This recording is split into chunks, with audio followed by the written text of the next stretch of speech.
Hey 501, happy Monday, Tuesday to you. Week 4 wrap up 501. Hope everybody's doing well. I'm going to go over a couple things. So we had quizzes this week, were really good. I wanted to compliment everybody. Clearly you're getting the hang of what we're doing with those. People are going a little more discussion based with the quizzes, utilizing the critical thinking. That's what we're looking for. I appreciate that. When you're doing your job, it makes my job easier and more fun, and seeing that you're getting what you need from the material. Last week we talked about nature versus nurture, both in the lecture content, the PowerPoints, and the discussion board a little bit. Want to chat about that for a second.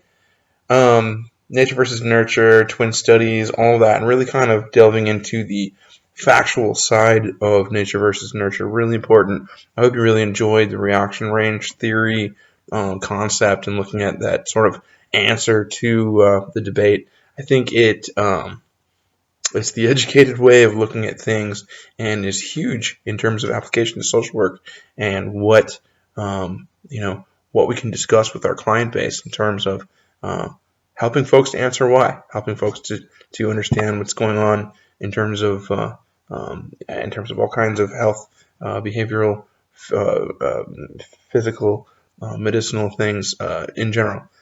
So I hope that you enjoyed that, internalized that a bit. One more thing on that. One extremely important thing on the nature nurture debate too, and one reason why I really think it's important that you all have a working knowledge base on reaction range theory is the fact that where you sit on the nature nurture debate spectrum really affects your it really affects anyone's, but as a professional social worker, it affects your outlook. Okay, understanding that very few things are genetically caused purely or biological basis only or environmental only, and knowing that there's a whole world, a whole continuum of causation in there that varies in a lot of different ways, I think can really help your openness in terms of looking at working with various folks from different backgrounds, cultures, etc. So I really enjoy reaction range theory for that reason. The small group stuff, really important too. The biggest thing that I want you all pulling out of there is the fact that a lot of our macro theory about groups and systems comes from looking at group work, because we can't study millions of people at a time. You can't look at that in that way, so we sort of microcosm it and look at smaller groups and utilize them in that way, which is important in everything that we do, especially when you're talking about macro types of social work. And also group dynamics being extremely important in understanding in terms of looking at therapeutic groups and things along those lines, the way that we use groups as social workers in general. This week we are looking at family systems theory, one of my favorite topics. Family systems theory is sort of the the little sister that becomes the person environment theory. Family systems theory is the micro version of person environment, basically looking at the fact that every family works as a system. Families, of course, being defined in a whole variety of ways, but every family being a system. When you move towards looking at therapeutic work, direct therapeutic work, family systems theory is everything. If you want to be a good therapist, you want to be a good interventionist, knowing a family subsystem and theory therein is extremely important. Probably the first step to that, knowing and accepting the fact that family systems theory is a huge part of that which drives human behavior. No person can ever be looked at in a silo, not accurately anyways. It doesn't do us any good. And in my particular passion, working with families and kids, no kid can ever be looked at in a silo.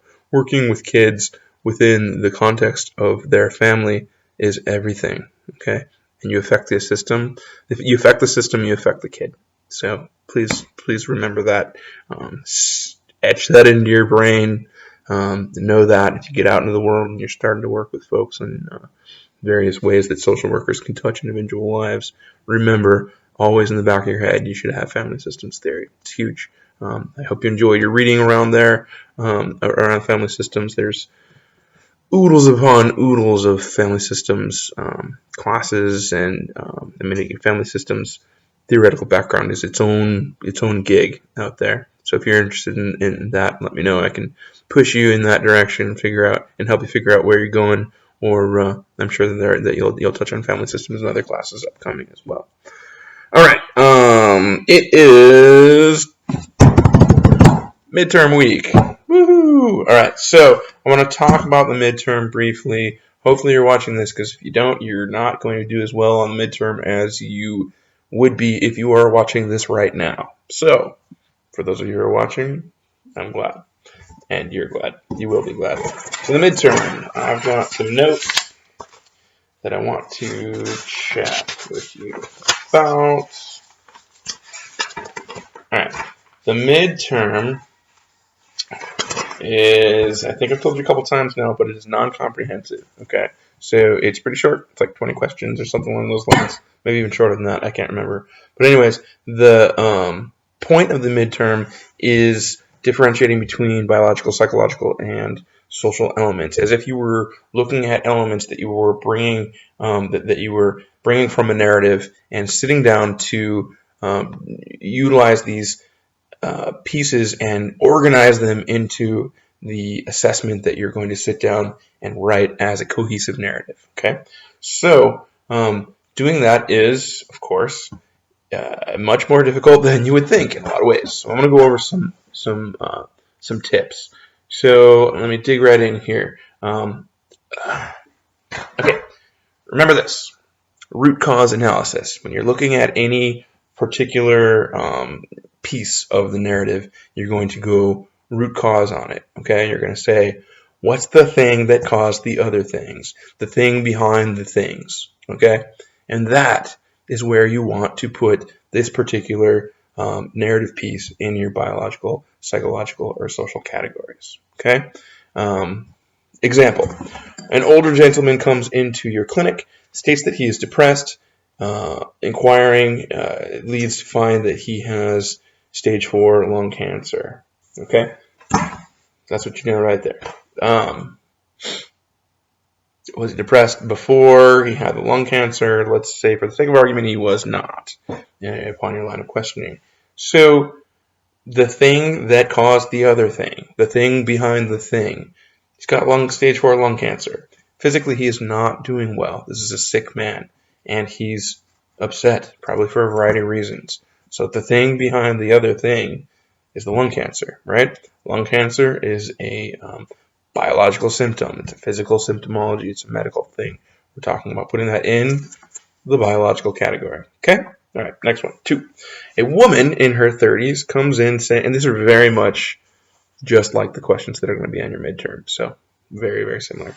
A woman in her 30s comes in saying that she is doubting herself as a mother because she gets angry often. Further inquiry leads to the fact that she has previously been diagnosed with bipolar disorder. Okay, so this gal, poor gal, is having some serious self-esteem issues, right? And doubting herself, which in and of itself would probably be something that's on the psychological realm. But even behind that, you're finding out that we have a history here. We have a psychological history. This individual suffers from bipolar disorder. Okay, rough stuff. And where do we put bipolar disorder? Bipolar disorder is a per the ICD-10 standards and the DSM-5 is under the psychological category. Okay, and biopsychosocial is where we're going to put that, because we're talking about a provisional psychological diagnosis. Okay. Next, a teenage girl comes into your clinic stating that she feels extremely isolated. She states that she has tried to make friends, but she has been unable to, and feels that she has a lack of, quote, anyone to talk to, end quote. She states that she used to have plenty of friends, but they had moved away. That's what you know, okay? So, a lot of folks would look at this and they'd say, well, she's feeling isolated and sad. These sorts of emotions are psychological. She's having some sort of depressive feelings here, which is true. She is. However, from what we have here, this being all we have to go off of, we know that what predates, the thing behind the thing that predates her feelings of isolation is the fact that she is lacking social support, right? She doesn't have folks around, feels like she doesn't have anyone to talk to. That most certainly is going to be in our social category, right? Because, well, isolation, right? Number 4 of our examples here. A father, tricker alert. Okay. Father brings in a 2.5-year-old who is not yet speaking. Okay, that's all we know. Let's say that's all we know. That's a really tricky one. So 2.5 years old, not yet speaking. Well, let me throw in some more clarity here. The 2.5-year-old not speaking would be a big red flag. Okay, because 2.5 is definitely an age when kids should be speaking. You need to know a lot more about this. However, strictly speaking, right, and this is where I want you guys to take note on this because this is one that is going to throw people off. Strictly speaking, when you're talking about developmental issues, okay, unless we actually know and there's a verified reason coming from their primary care physician or a psychiatrist or someone qualified to let you know this sort of thing, developmental issues like this are going to go under your psychological category, okay, because they're developmental issues, okay? All right, take note. It's going to come up. Next one, a mother brings in a 1.5-year-old who is not yet walking, okay? Again, this is all we know, and so we're assuming for the sake of argument here that being all we know, there are no obvious physical issues inhibiting the child from walking. 1.5-year-old not yet walking, much less of a red flag than 2.5-year-old not speaking, but still a red flag, still something you'd want to look at. Again, with no obvious physical reasoning behind the delay, we would put this under the developmental category, okay? And this is going to kind of throw people off, okay? Because we're talking about walking. They're like, that's a physical thing. It would be biological. Not necessarily when you're talking about developmental, because it happens up here, right? It's going to be under your psychological category, okay? Confusing, but ride with me on this, okay? Yeah, whatever. Good examples, I hope. Those are the kind of things that are going to be on your midterm. It's just going to be a list of straight up choose which category you would be putting this into. It's going to take some critical thinking on your part. I purposefully made them not all the easiest questions. There are some where you might get them wrong, and you're going to want to come back and argue with me on it, and I welcome that because that's the whole point of this is thinking about it and deciphering through it. It's the process that's really important. Incidentally, I will look at the scores collectively after everyone's taken the midterm, and I'll throw out any questions that more than half the class got wrong, and if necessary, I'll curb it. Okay, so don't worry about that piece of things until you get final word on that. Okay, so happy week 4. I hope everything's going well. I've heard from quite a few of you via email and the discussion forum. Keep it up. We're about halfway there through this class. It goes fast. I told you it was going to go fast. Hope that your papers, your final projects are coming along. Again, if you need any help, please contact me anytime. Call me, text me, email me. Whatever you need, let me know. I'm here for you. Okay, thanks 501. Chat soon. Hopefully I'll hear from some of you sooner than later. Take care.